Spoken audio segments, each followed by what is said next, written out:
I saw a movie called The Bourne Identity.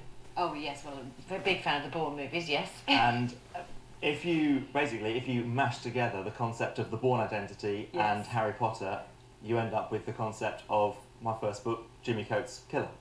Right. So Jimmy Coates' Killer came out of those two things, looking at what I love and why. And I've read something about you, because there's been many people watching us this morning say that you weren't really interested in writing, you were interested in pens. Is that right?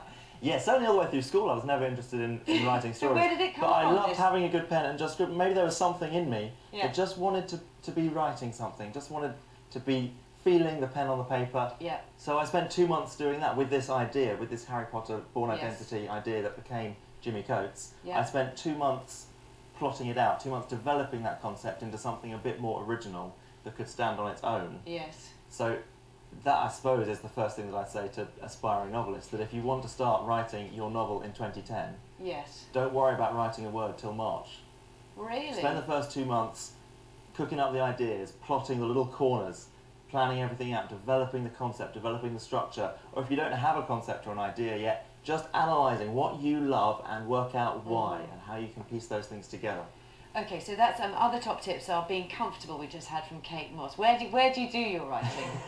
Is there a specific place? Or? I write in my lovely study at home. I call it my den because it's the basement and it's very comfortable. You've got to make sure that everything around you is as you want it to be. Having said that, it's very easy to distract yourself by just arranging things around your desk and getting a better cushion, getting a cup of tea, getting a biscuit. That's all fine. All writers do that. Don't worry about that.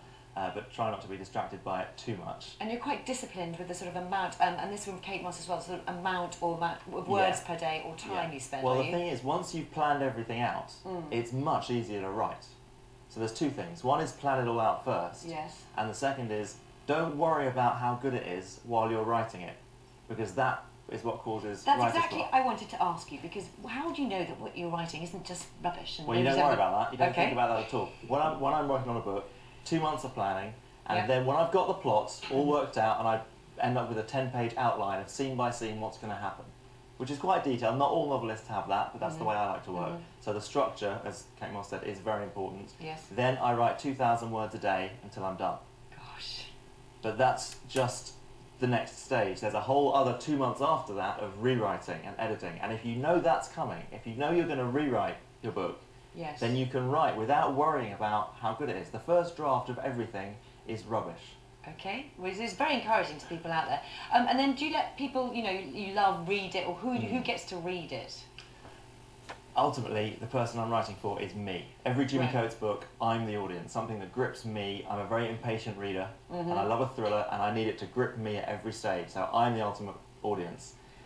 And it's quite a long way into the process before anybody else reads it. First of all, I let my wife read it. Right, yeah, I was going to say, But before I get to that point, it can be very dangerous to write a whole book and only then show it to somebody else. So what I do is, there's the planning stage, and before I start writing that first word, after the 2 months of planning, I sit my wife down and I pitch the next Jimmy Coates book to her for 10 minutes. If you can't tell a story in 10 minutes, it's not worth telling. Okay, and just really briefly on Jimmy Coates, are you writing the last one?